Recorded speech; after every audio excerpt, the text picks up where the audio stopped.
Sua Bíblia no livro de Atos dos Apóstolos, capítulo 2, do versículo 42 ao versículo 47. Hoje vamos falar sobre unidade na missão, ainda dentro do assunto unidade da igreja. Atos dos Apóstolos, capítulo 2, do versículo 42 ao versículo 47.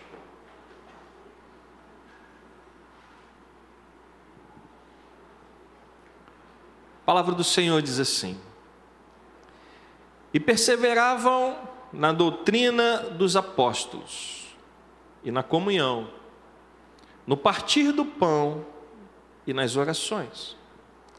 Em cada alma havia temor, e muitos prodígios e sinais eram feitos por meio dos apóstolos. Todos os que criam estavam juntos e tinham tudo em comum. Vendiam as suas propriedades e bens, distribuindo entre todos à medida que alguém tinha necessidade. Diariamente perseveravam unânimes no templo, partiam pão de casa em casa e tomavam as suas refeições com alegria e singeleza de coração, louvando a Deus e contando com a simpatia de todo o povo. Enquanto isso, o Senhor lhes acrescentava dia a dia os que iam sendo salvos. Oremos. Senhor, obrigado pela Tua palavra, que tanto nos edifica, e que mais uma vez ela venha nos edificar nessa manhã, meu Pai, para que possamos ouvir e colocá-la em prática, para que possamos estar unidos na missão de proclamar as boas novas da salvação, que possamos caminhar juntos, meu Pai, segundo a Tua vontade, e segundo o Teu querer. Opera em nós esta mudança, este compromisso, esta aliança, meu Pai, em nome de Jesus, e que o povo de Deus diga amém. Eu quero começar lhe fazendo uma pergunta. É claro que é uma reflexão, você não precisa responder, mas eu gostaria que você pensasse por alguns instantes nessa pergunta. Por que é mais fácil caminhar juntos do que sozinhos? Já parou para pensar nisso? Por que é mais fácil caminhar juntos do que sozinhos? Eu não sei se você já teve a oportunidade de fazer uma viagem ou fazer uma caminhada, eu não sei. Mas normalmente é mais fácil quando a gente vai junto com outras pessoas do que quando a gente vai sozinho. Quando Jesus enviou os seus discípulos, Ele enviou quantos discípulos? Quem lembra? Não. Quando Jesus enviou os seus discípulos para pregar, para curar, para expulsar demônios, a palavra de Deus diz que Ele enviou 72 discípulos. Mas foram os 72 juntos? Claro que não, Ele dividiu para que alcançasse um espaço, lugares mais distantes. Mas eles foram sozinhos. Ele os enviou de quantos em quantos? De 2 em 2. Para que essa jornada não fosse feita sozinho. Então, obviamente a resposta é mais fácil caminhar junto do que nós caminharmos sozinhos. Porque a unidade espiritual, ela produz uma igreja viva, relevante e frutífera na missão. Eu vou repetir, a unidade espiritual, ela produz uma igreja viva, relevante e frutífera na missão. Voltando ao texto, e eu peço que coloque o versículo 42, por favor. Nós estamos falando aqui de uma igreja que acabara de receber o Espírito Santo no Pentecostes. Era uma igreja que estava cheia do poder de Deus. Você pode dizer amém? Tinha acabado de acontecer o derramar do Espírito Santo. E essa igreja, ela se apoiava em 4 pilares principais que o texto nos mostra. O texto nos diz que esta igreja cheia do Espírito Santo, ela se apoiava em 4 pilares. E esses 4 pilares estão aqui no versículo 42. Versículo 42 diz que a igreja perseverava no quê? Primeiro, na doutrina dos apóstolos. Segundo, na comunhão. Terceiro, no partir do pão. E quarto, nas orações. Ora, o que é a doutrina dos apóstolos? É isso aí mesmo que você acabou de falar. O que é a doutrina dos apóstolos? Os apóstolos, doutrina é algo que é ensinado pela igreja. Então, a doutrina dos apóstolos era algo que os apóstolos estavam. E o que eles estavam ensinando? A palavra de Deus, que também era chamada de verdade, ou as boas novas da salvação. Então, a igreja perseverava unânime na doutrina dos apóstolos, na palavra de Deus, na verdade. E é interessante, meus irmãos, que quando nós falamos de unidade, nós precisamos aprender a fechar as brechas. Porque é muito fácil a gente abrir brechas e o inimigo, ele só precisa de uma brecha para criar confusão. Veja que quem escreveu Atos dos Apóstolos foi Lucas. Lucas era um historiador e Lucas se preocupava com detalhes. Quando ele foi falar da palavra de Deus, ele poderia ter colocado aqui, e perseveravam na lei de Moisés. Não poderia ter, estaria errado se ele escrevesse isso? Óbvio que não estaria certo. E perseveravam na lei de Moisés. Poderia estar escrito isso? Sim. Poderia estar escrito assim, e perseveravam nas palavras de Jesus. Estaria errado? Não. Lucas poderia ter escrito, e perseveravam na verdade, porque Jesus disse, eu sou o caminho, a verdade e a vida. Estaria errado? Mas Lucas escreveu o quê? E perseveravam na doutrina dos apóstolos. Isso tem algo para nos ensinar. Porque, meus irmãos, nós precisamos entender que a igreja, ela é dirigida por homens. Deus, ele é soberano sobre todas as coisas, amém? Sim ou não? Todo o universo se dobra diante do poder, da grandeza e da majestade de Deus, amém? Mas Deus escolhe homens, pessoas, seres humanos, piedosos, para cuidarem da sua igreja, para cuidarem do seu povo. As lideranças estabelecidas por Deus, elas têm uma finalidade, representá-lo na terra diante do povo de Deus. Então, quando Lucas escreve, perseveravam na doutrina dos apóstolos, Lucas estava reconhecendo a autoridade de quem? A autoridade de quem? Dos apóstolos. Quem eram os apóstolos? Eram os líderes da igreja. E nós precisamos fechar as brechas, meus irmãos, porque unidade na missão significa reconhecer as lideranças estabelecidas por Deus. Ao longo da minha vida cristã, eu já ouvi algumas coisas diversas vezes. E uma das coisas que eu já ouvi diversas vezes foi a seguinte frase: eu sirvo a Deus e não aos homens. Você já escutou isso? Alguém já escutou ou foi só eu? Isso parece muito espiritual, não é verdade? Quando a gente fala assim, eu sirvo a Deus e não sirvo aos homens, isso parece muito espiritual. Mas na verdade esta frase é uma meia-verdade. E meias-verdades não servem para o reino de Deus. Porque quando você diz isso, você está ignorando o que a própria Bíblia fala. Lucas disse que a igreja perseverava em quê? Na doutrina dos apóstolos. Lucas estava reconhecendo que eles eram homens que foram constituídos por Deus para cuidar da igreja.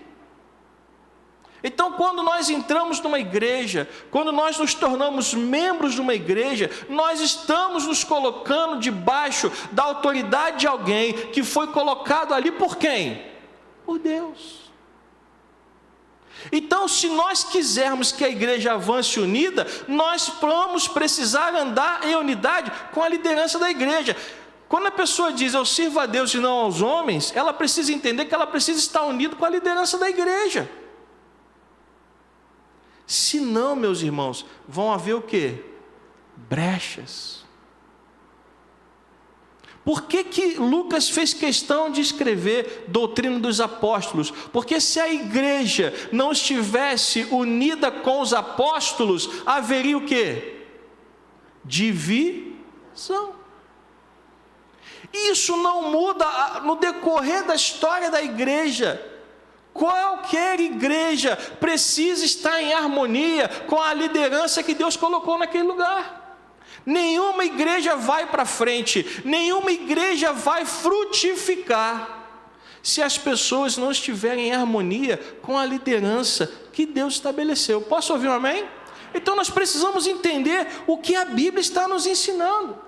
Porque a comunhão e o relacionamento não é só com o próximo, não é só com Deus, mas passa também com os líderes da igreja. Você imagina essa igreja de Atos dos Apóstolos entrando em questões e criando rupturas com os apóstolos? Você imagina isso? Eu não imagino. Muito pelo contrário, eu quando leio o livro de Atos dos Apóstolos, eu vejo uma igreja tão unida que reconhecia nos apóstolos a autoridade dada por Deus. Você também vê isso? Sim ou não? Então, o primeiro ponto na qual a igreja se estruturava era na autoridade que Deus havia dado aos apóstolos. Segundo ponto, a comunhão. O que é a comunhão? É relacionamento. Se não houver entre nós relacionamentos, se nós não estreitarmos relacionamentos, haverá união na igreja? E eu tenho insistido aqui nessa tecla. Se nós quisermos ser uma igreja de acordo com os padrões bíblicos, nós vamos precisar romper os paradigmas que este tempo nos trouxe. E quais são os paradigmas que este tempo nos trouxe? O paradigma de que nós só nos encontramos aonde? Na igreja. Parece que nós somente somos corpo de Cristo quando estamos no templo. Parece que nós só somos irmãos quando nós estamos no templo. Ao ponto de quando acabar o culto, alguns falarem assim, meu irmão, até domingo que vem. E durante a semana, vivemos a nossa vida. Trabalhamos, negociamos, fazemos tudo o que nós temos que fazer, menos ter comunhão com quem? Com o corpo de Cristo. Ah, pastor, mas eu não quero que ninguém vá na minha casa. Ah, pastor, mas eu não quero ir na casa de ninguém. Então nós vamos ter um problema, porque quando você continuar a ler o texto, pode deixar o texto na tela, por favor. Isso. Quando você continuar a ler o texto, você vai ver que quando falava em comunhão, no partir do pão e nas orações, sabe aonde isso era feito? Nas casas das pessoas. Vida cristã é vivermos juntos, dentro e fora do templo. Posso ouvir um amém? Que amémzinho fraco, hein? Vida cristã é vivermos juntos dentro e fora do templo. Isso é vida cristã. Porque aí nós vamos perseverar na doutrina dos apóstolos, vamos perseverar na comunhão, vamos perseverar no partir do pão e vamos perseverar nas orações. Quando aquela igreja se encontrava, sabe o que eles faziam? Além de partir o pão, eles também oravam. Eles também oravam. Oração fazia parte daquela igreja. Então veja quantas coisas aconteciam, porque aquela igreja entendia o verdadeiro significado da unidade do povo de Deus. Reconhecer a autoridade dos apóstolos e aquilo que eles estavam ensinando. Investir tempo na comunhão, se preocupar com o próximo, partindo o pão e orando uns pelos outros. Você pode dar uma glória a Deus por isso? Sabe qual era o resultado disso? Versículo 43. O resultado desse investimento, porque meu irmão, minha irmã, isso dá trabalho. Quebrar esse paradigma dá trabalho, sabe por quê? Porque nós estamos confortáveis em viver dessa forma, em vivermos dessa forma. Nós estamos confortáveis com isso. Eu chego na igreja, eu dou a paz do Senhor, canto junto, sento, ouço a palavra, vou embora para minha casa e não quero ninguém no meu ouvido me perturbando. Nós estamos confortáveis com este modelo, só que este modelo não reflete aquilo que Deus quer para a sua igreja. Posso ouvir um amém? Não reflete. Este modelo não é o que Deus quer. Deus quer isso aqui. Porque a unidade da igreja, ela gera um impacto espiritual. A maneira de ser daquela igreja causou um impacto espiritual naquele povo. Qual o impacto, pastor? Primeiro, em cada alma havia o quê? Temor. Mas havia só temor no coração deles? O que o texto diz? Qual foi o impacto espiritual desta unidade da igreja que estava estabelecida nesses 4 princípios fundamentais? Havia temor e havia o quê? Prodígios e sinais. E mais uma vez, Lucas faz questão de escrever que eram feitos por quem? Por meio da liderança da igreja, por meio dos apóstolos, por meio das pessoas a quem Deus instituiu como líderes da igreja. Então a unidade, ela causa um impacto espiritual. O problema é que nós estamos vivendo numa época em que há muita irreverência. As pessoas hoje, elas não têm reverência. Pessoas hoje não sabem se comportar diante de uma autoridade. Eu não estou falando de igreja, não. Se você for... outro dia, uma pessoa disse para mim que tinha que ir no quartel do Corpo de Bombeiros pegar um documento lá. E essa pessoa foi lá no quartel do Corpo de Bombeiros pegar um documento de bermuda. Sabe o que aconteceu? Sabe o que aconteceu? O que você acha que aconteceu? Não entrou. Pastor, que coisa arcaica, que coisa ultrapassada. Qual o problema de entrar no quartel de bermuda? O problema é que não é permitido. E não entrou.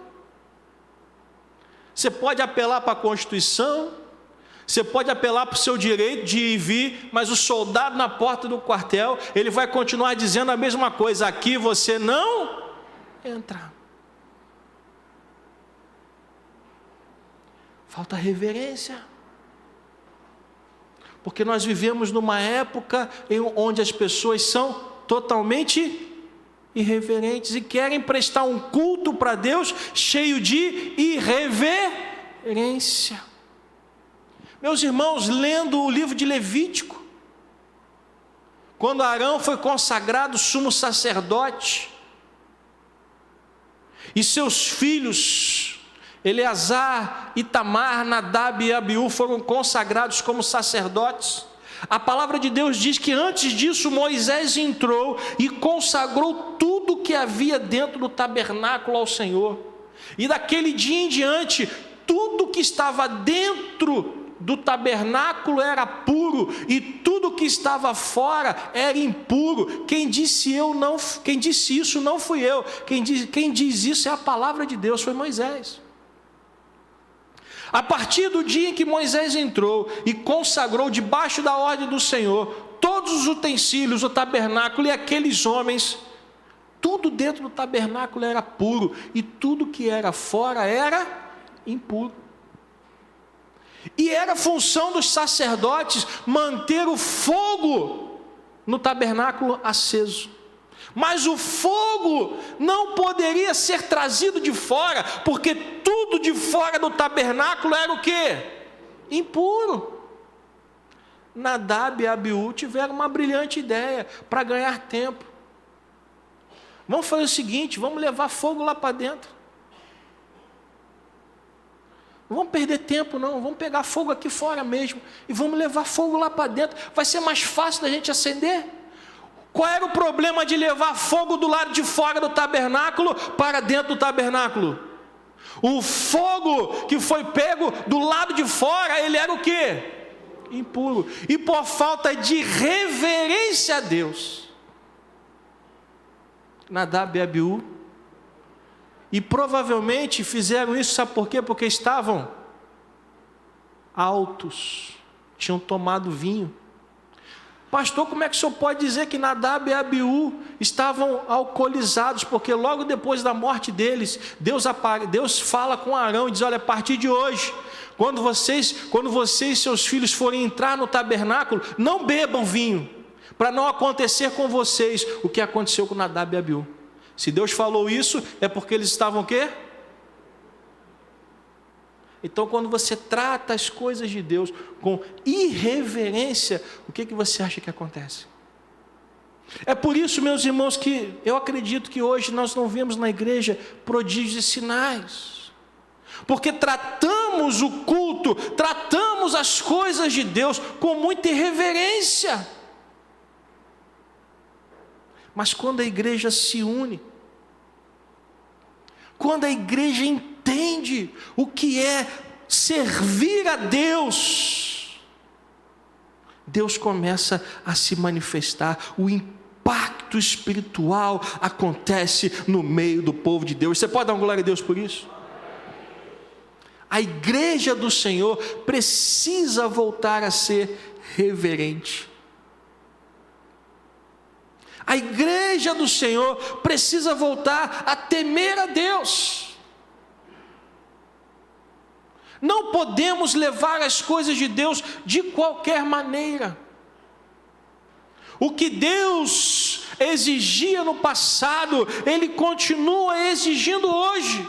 A Bíblia diz que Deus é o mesmo ontem, hoje e será para sempre. Só que nós achamos que, como o mundo mudou, a gente também acha que Deus mudou. Deus não muda. Deus não muda. Ah, pastor, mas eu vi um vídeo na internet que nós vivemos na época da graça. Sim. Isso quer dizer que Deus mudou? Na época da graça, porque a época da graça diz que é depois de Jesus, amém? E do derramar do Espírito Santo de Deus, amém? Na época da lei, Nadab e Abiú foram fulminados porque levaram para o tabernáculo fogo estranho, fogo impuro. Na época da graça, Ananias e Safira morreram instantaneamente porque mentiram ao Espírito Santo. Sabe por quê? Porque Deus não muda. E aí às vezes a gente vê pessoas passando por lutas, dificuldades, enfermidades, porque não conseguem entender esse conceito que Deus não muda. Ele continua exigindo as mesmas coisas, Ele continua exigindo santidade, Ele continua exigindo consagração do seu povo, Ele continua exigindo que o seu povo seja fiel a Ele, Ele continua querendo um povo unido em fé, o servindo. Ele continua. Então esse impacto espiritual, ele é o resultado de uma igreja que entende o que Deus quer fazer. E aí a liderança tem a liberdade para agir segundo a vontade de Deus. Versículo 44 e 45. Todos os que criam, eles estavam o quê? Juntos, e tinham o quê? Tudo em comum. Versículo 45. Vendiam as suas propriedades e bens, distribuindo o produto entre todos, à medida que alguém tinha. Outra marca desta igreja era a generosidade. Uma igreja unida é uma igreja generosa. O amor prático substitui o egoísmo. Meus irmãos, nesta época em que a igreja viveu, neste momento da história, onde Lucas escreve, a igreja estava sendo perseguida pelo Império Romano. A igreja começa em Jerusalém. E servir a Deus naquela época significava perder até os seus bens. Pessoas perdiam as suas oportunidades de trabalho. Não sei se você lembra uma passagem em que Paulo entra numa cidade e uma jovem adivinhadora vai atrás dele. Você lembra disso? E aquela jovem ia atrás de Paulo e dizia: estes homens são homens de Deus e pregam a verdade. E Paulo de repente olha para aquela jovem e repreende aquele demônio, expulsa o demônio dela, e aquela jovem é liberta. A cidade ficou toda alegre, não foi? As pessoas agradeceram a Paulo. Oh Paulo, que coisa boa que você fez. Finalmente alguém teve a coragem para libertar esta jovem desse espírito maligno. Foi isso que aconteceu? Não. Os homens que ganhavam dinheiro com aquela jovem, porque ela era uma adivinhadora, ficaram furiosos e queriam matar Paulo e seus companheiros, porque acabou a sua fonte de renda. Aquela jovem dava dinheiro, mas depois que ela foi liberta, ela perdeu o seu valor. Isso acontecia com muitos cristãos, com muitas pessoas que se convertiam. Mas sabe por que essas pessoas não passavam fome? Sabe por quê que essas pessoas não tinham necessidades? Porque a igreja era generosa. Você pode dar uma glória a Deus por isso? O povo de Deus era generoso. Eles eram tão devotados uns aos outros, que eles começaram a abrir mão das suas posses, das suas economias. Eles vendiam tudo e traziam para os apóstolos, e os apóstolos distribuíam às pessoas segundo a necessidade de cada uma delas. Eu não estou dizendo para você vender o seu carro e trazer para a igreja. Eu não estou dizendo para você vender a sua casa e trazer para a igreja. Eu não estou falando nada disso. Eu estou dizendo que uma igreja unida, ela não é egoísta. Você entende isso?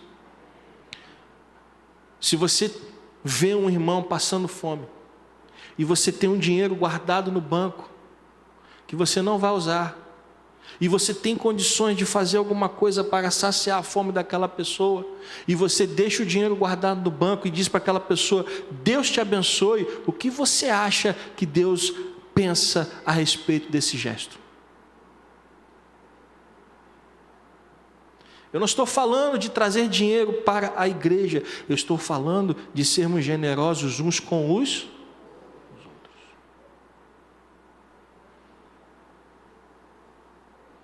Estou falando que a verdadeira unidade me faz enxergar muito além dos meus próprios problemas, porque problema todo mundo tem. Se eu perguntar aqui quem é que tem problema, todo mundo vai levantar a mão. Não é verdade? Se alguém não levantar a mão, eu vou ficar preocupado. Se eu perguntar quem é que tem problema e alguém não levantar a mão, nós temos um morto-vivo ou um anjo entre nós. Porque todo mundo tem problema. Mas a verdadeira unidade, ela nos faz enxergar o problema dos outros. A verdadeira unidade nos faz olhar para além do nosso próprio problema. Porque a gente só fala do nosso problema, a gente só conversa do nosso problema, a gente só chora do nosso problema. E tem pessoas que quando você encontra, você já sabe o que ela vai falar do problema dela. Porque nós estamos tão mergulhados nessa maneira de pensar, que achamos que ninguém mais tem problema, só eu mesmo. Mas o Espírito Santo, quando ele foi derramado sobre essa igreja, volte para o 44, por favor. Quando o Espírito Santo foi derramado sobre esta igreja, ele gerou generosidade. Todos, veja o texto, olhe para o texto, todos os que criam estavam juntos e tinham tudo em comum. Veja, meus irmãos, no versículo 42, os 4 pilares: doutrina dos apóstolos, comunhão, partir do pão e orações. No versículo 43, impacto espiritual, temor, sinais e prodígios. Versículos 44 e 45, o amor prático, a generosidade. Agora vem no versículo 46, culto a Deus. Porque nada disso faz sentido se você não apresentar a sua vida a quem? A Deus. E aonde nós apresentamos a nossa vida a Deus? É no culto. Aonde o povo levava o sacrifício no Antigo Testamento? No templo. E aonde o povo leva o sacrifício no Novo Testamento? Pastor, mas eu não trouxe sacrifício. Trouxe sim, porque em Romanos capítulo 12, a partir do versículo 1, o apóstolo Paulo diz que nós devemos apresentar a nossa vida a Deus como sacrifício vivo, santo e agradável. E aonde você faz isso? É no culto, é na igreja. Então, na igreja primitiva tinha culto? Tinha culto, sim ou não? Está aqui, ó. Tinha culto. Quantas vezes por semana?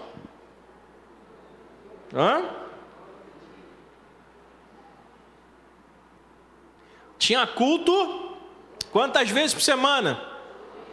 Todo dia. E em quantos cultos esse povo estava? Pode falar, gente. Olha só o que está escrito no texto: diariamente. Diariamente significa o quê? Todo dia. Perseveravam. Perseverar indica mais de uma pessoa. Unânimes, estavam juntos. Aonde? no templo. Todo dia estavam no templo. Todo dia estavam cultuando a Deus. Por quê? Porque estavam cheios do Espírito, estavam aprendendo a doutrina dos apóstolos, tinham comunhão, partir do pão, tinham generosidade, havia temor, havia reverência. E isso causou um impacto que todos os dias eles estavam no templo cultuando ao Senhor. Até porque a maioria dos crentes que estavam se convertendo eram judeus. Depois os gentios até foram alcançados, mas no início da igreja, a igreja era composta por quem? Pelos judeus, e os judeus cultuavam a Deus aonde? No templo. Então, diariamente, eles estavam no templo. Posso ouvir um amém? E às vezes é uma luta para a gente vir para a igreja. Ah, pastor, o senhor não sabe da minha luta, o senhor não sabe da minha dificuldade. Eu sei, porque a sua luta e a sua dificuldade também é minha. Também é de várias pessoas aqui dentro. Mas deixa-me te falar uma coisa. Para quem quer servir a Deus não há barreiras. Para quem quer servir a Deus não há impedimentos. Esse povo estava todos os dias no templo. Todos os dias. Mas depois do derramar do Espírito, esta comunhão que antes era diária no templo, ela ganhou um outro braço. Ela ganhou uma outra asa. Eles estavam diariamente perseverando unânimes no templo, mas também faziam o quê? Partiam pão de casa em casa. Esta comunhão cristã, ela se manifestou também de casa em casa. É o que eu falei. Igreja não se reúne só no templo. O povo de Deus precisa ter comunhão no templo e também precisa ter comunhão fora do templo. Fora do templo. E o texto diz que eles partiam pão de casa em casa e tomavam as suas refeições com quê? Com alegria e singeleza de coração. Eu imagino, eu não sei se você já viu filmes dessa época ou séries dessa época, mas eu gosto muito de ver. E quando eu vejo lá, quando você vê hoje um filme em que os ricos estão tomando café da manhã, né? Não precisa muito não, tem um programa matinal da Globo que o pessoal, né, toma café da manhã, aquela mesona, né? A gente fala em café da manhã, a gente pensa logo naquilo, né? Café, chocolate quente, né? Ou quando a gente vai para uma pousada, café colonial. Crente adora essas coisas, né? Falou em comida, crente gosta. Mas quando você olha para essa época, sabe o que era o café da manhã deles? O que era o café da manhã deles? Hã? O que você acha que era o café da manhã deles? Pode falar. Leite e pão. Pastor, não tinha manteiguinha? Não. Pastor, nem um creme de ricota? Não. Ah, pastor, mais um requeijão tinha? Também não. Um ovinho frito? Também não tinha não.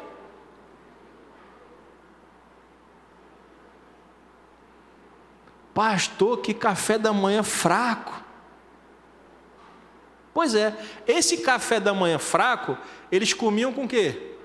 Com alegria.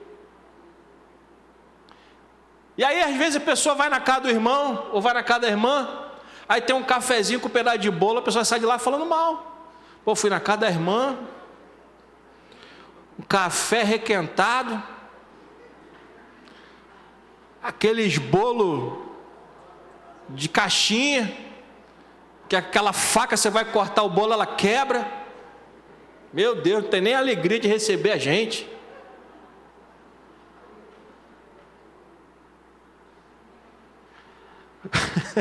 quando a gente deveria agradecer a Deus porque aquela pessoa fez aquilo com muita alegria. E hoje a gente reclama porque o nosso padrão está lá em cima. A gente quer chegar na casa do irmão e ver café colonial. A gente quer ver o café colonial, mas não quer levar nada. Não é verdade? A gente quer chegar na casa do irmão, ver blanquê, né? Lombo defumado, creme de ricota, uva. Agora tem uma tal da uva algodão doce.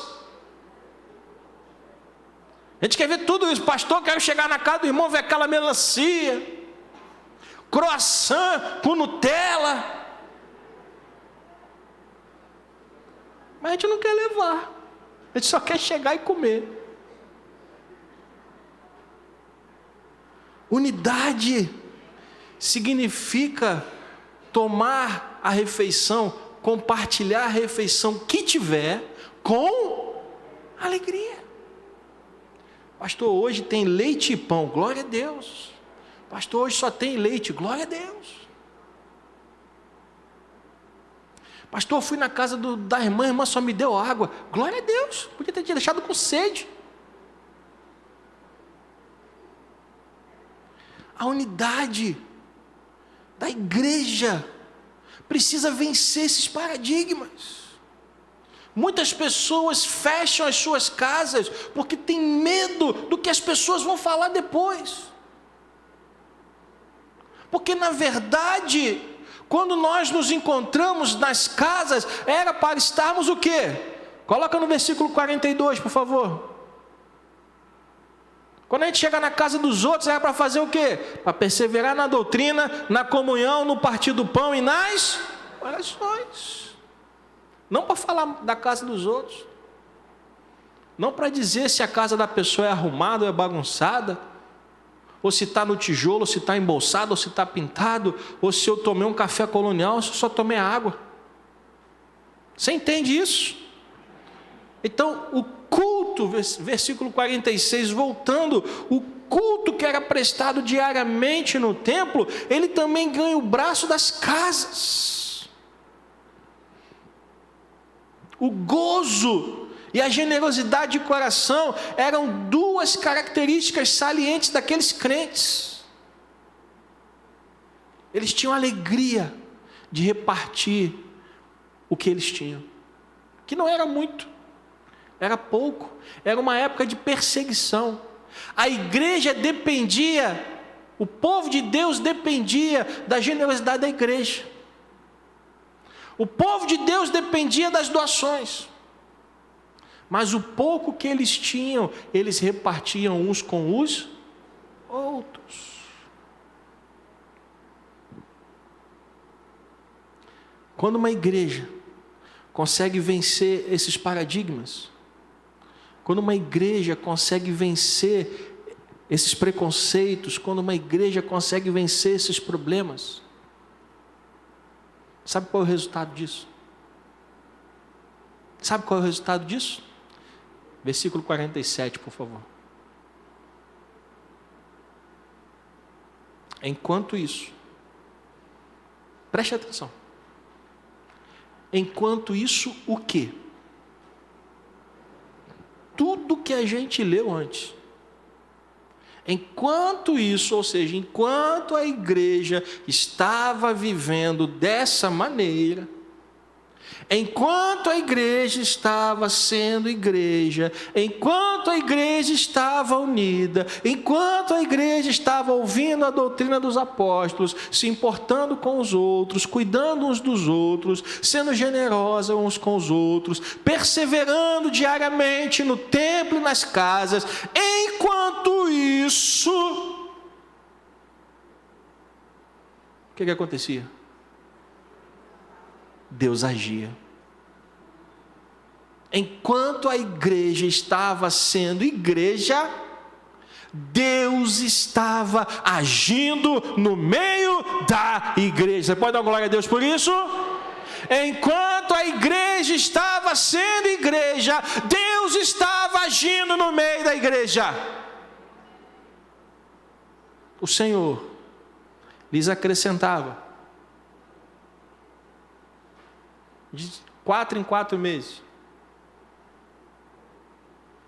O Senhor acrescentava de 3 em 3 meses. O Senhor acrescentava de 2 em 2 meses. É isso que está escrito aí? O Senhor acrescentava dia a dia os que iam sendo salvos. Dia a dia. Isso quer dizer que naquele momento, naquela época, todos os dias tinha gente sendo salva. Mas por que tinha gente sendo salva todo dia? Porque a igreja estava sendo igreja. Porque a igreja estava vivendo em unidade. Porque a igreja estava unida na mesma missão.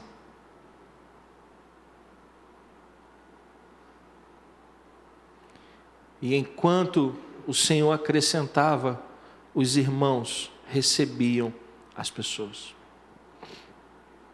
Uma igreja dividida não pode receber os que estão sendo salvos. Para onde você acha que Deus vai mandar os seus filhos que estão crendo nele? Para uma igreja dividida ou para uma igreja unida? Hã?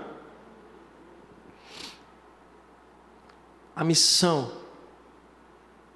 Eu quero que você, se você puder guardar alguma coisa dessa mensagem no seu coração, guarde esta frase.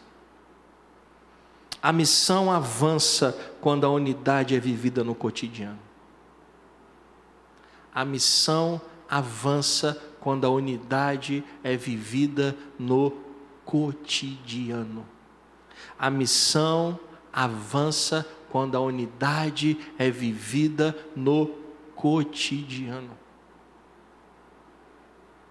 A nossa unidade, ela não é gerada pelo que você vive aqui dentro, mas é pelo que nós vivemos lá fora. É todos os dias. E isso me leva a 2 perguntas para nós concluirmos. A nossa igreja vive a comunhão bíblica? Olhando para esse texto e olhando para nós, qual é a conclusão que nós chegamos? Nossa igreja vive essa comunhão bíblica? E uma segunda pergunta: como podemos impactar mais pessoas juntos?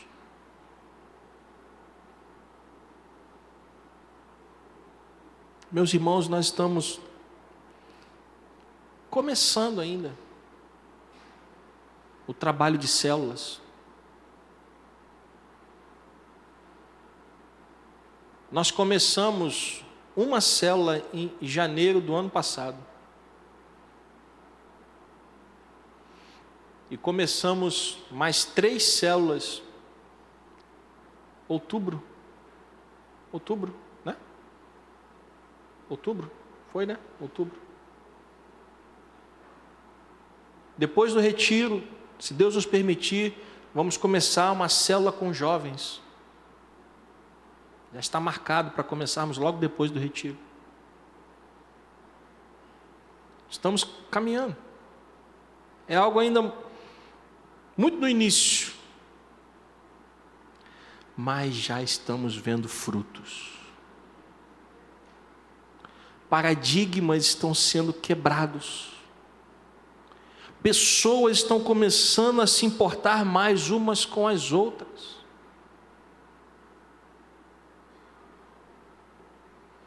Porque a maneira de pensar deste século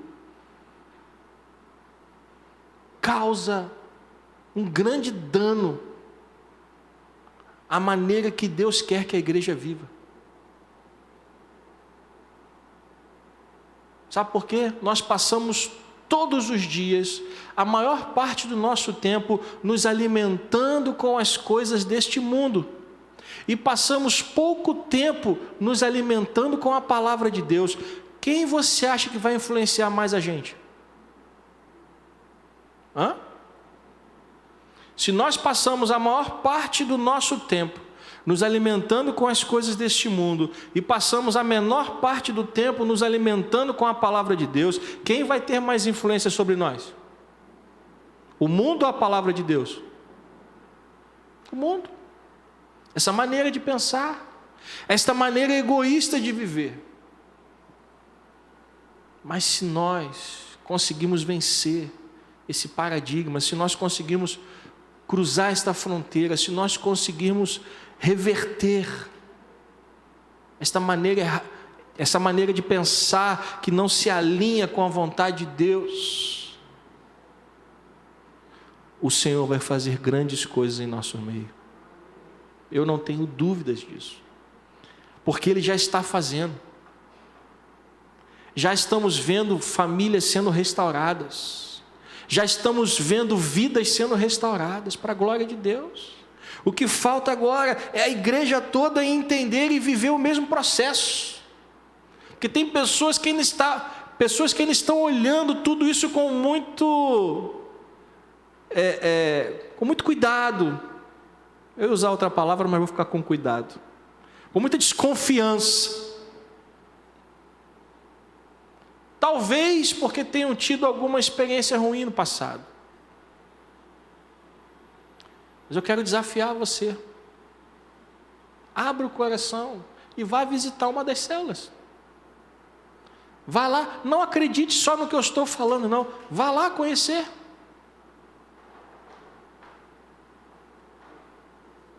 Vá lá ver o que está acontecendo. Porque você vai ver o que Deus está querendo fazer na nossa igreja. Mas para isso nós precisamos de unidade. A missão, e eu gostaria que você guardasse também, a missão não é de uma pessoa só. A missão é de todos nós. Todos aqueles que foram chamados para a mesma missão. E qual é a missão da igreja? Ganhar almas. Essa é a missão da igreja. Quando chegarmos diante do Senhor, Ele vai perguntar o que para nós?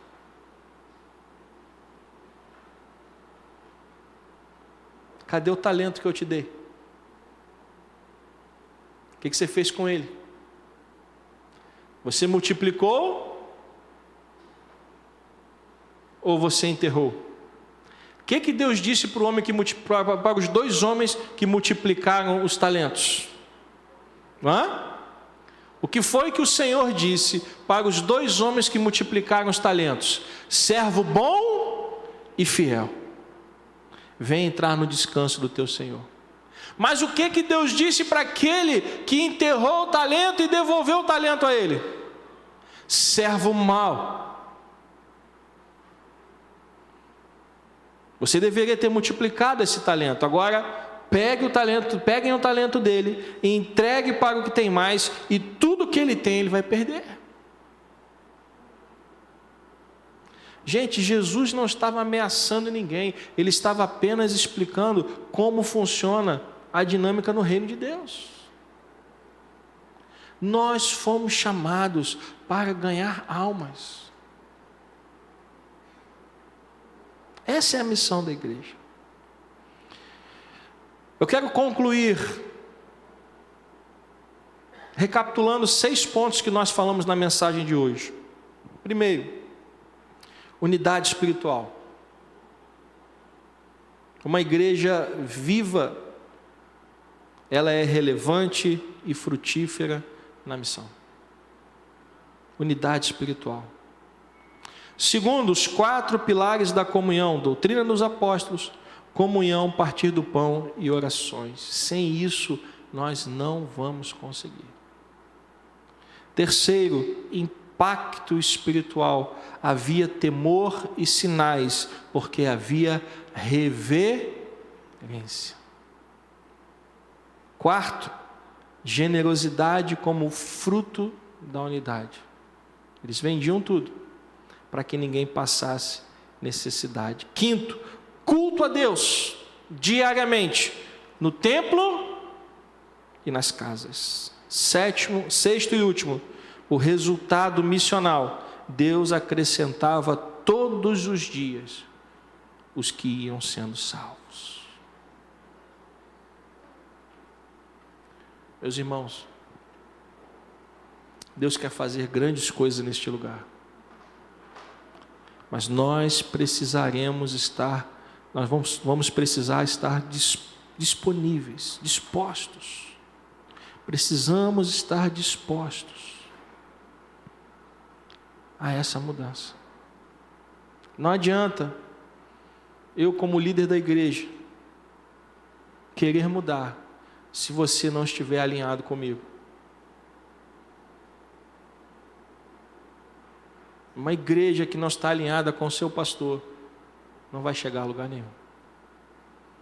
Pessoas que não estão alinhadas com a sua liderança não vão chegar a lugar nenhum. Se a gente quer chegar em algum lugar, nós precisamos estar alinhados. E mais uma vez eu repito para você, nada disso saiu da minha cabeça. Eu não fiquei em casa planejando nada. Eu fui levado para um lugar, um congresso onde o Senhor ali durante 3 dias me quebrou. Me quebrou no sentido literal da palavra. Jogou por terra muitos preconceitos que haviam no meu coração. E quanto mais eu dizia para ele, mas eu não quero isso, e ele dizia, mas é o que eu quero para a minha igreja. Eu não te coloquei ali para você fazer o que você quer, mas o que eu quero.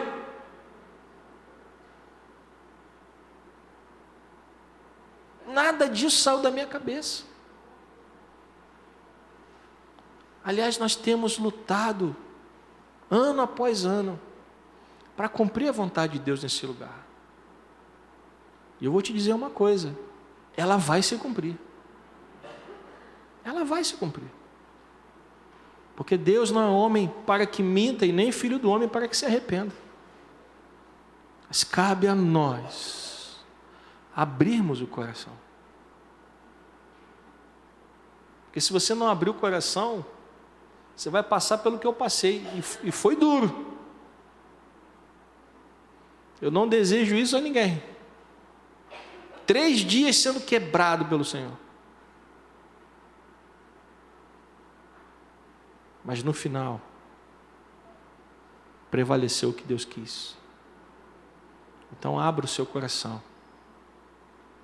Permita que o Espírito Santo fale com você. Rompa essas barreiras que estão isolando você. Sabe por que pessoas estão deprimidas? Porque pessoas estão isoladas.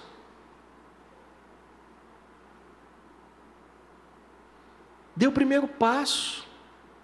Convide alguém para a sua casa. Rompa essa barreira.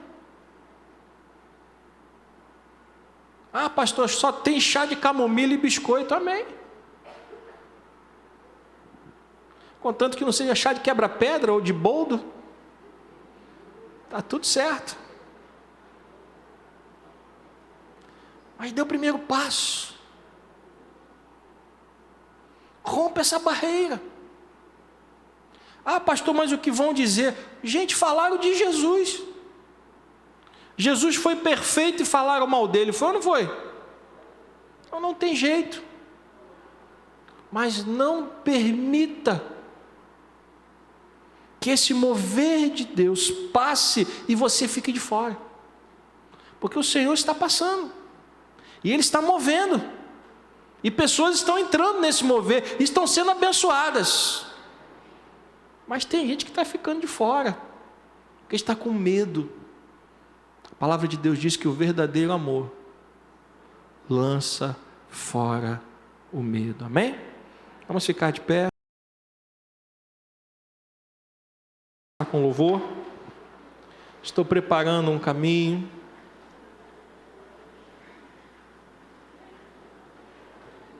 Vamos cantar este louvor para nós encerrarmos. Os diáconos já podem vir aqui à frente. Depois do culto nós vamos orar.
Nele o meu prazer.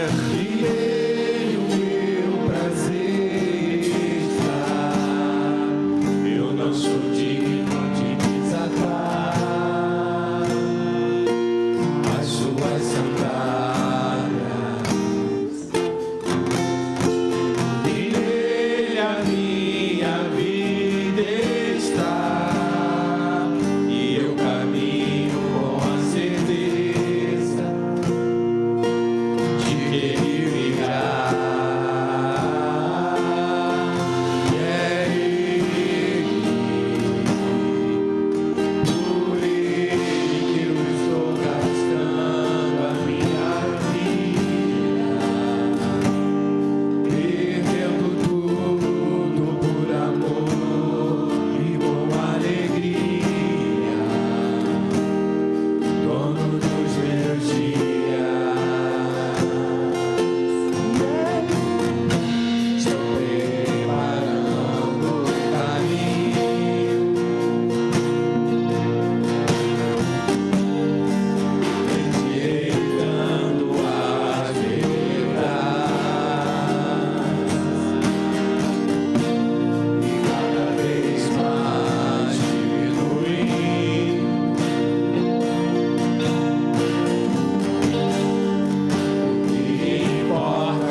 Aleluia.